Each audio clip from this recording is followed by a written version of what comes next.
Hey guys, it's Tuesday and this is Cool Tool Tuesday.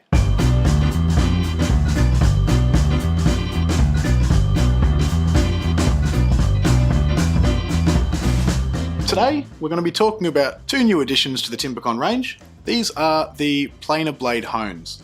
Now these are a hand hone for your thicknesser or jointer. You can actually sharpen your blade while it's still in your machine and give it a sharp edge to keep it going for a lot longer. The benefit of this is you don't have to reset your straight blades every time you want to get a bit of extra sharpness in there. You just pop the top off your jointer or thicknesser, get your diamond hone, set it up, sit it on the bevel of your blade, run it up and down, and it will re-edge your blade. This means that when you're doing an important job, you haven't got much time left, you need to get it done, you don't have time to take your blades out, take them down to the sharpener and get them sharpened, or they're not that bad, they've just dulled off a bit. This will bring back the life to your blade.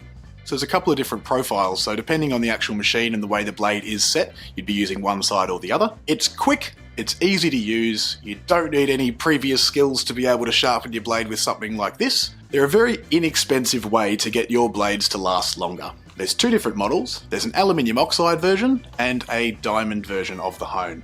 Now obviously the diamond won't wear like the aluminium oxide will, and the diamond will also help you if you've got tungsten carbide in your high-speed steel blades. If it were me, I'd probably go the diamond one because it would just cover all bases and you know it's always going to be there and ready when you need it. For more information on our new planer blade hones, or to check out the rest of the range we have here at Timbecon, click the link below and don't forget to subscribe. See you next week.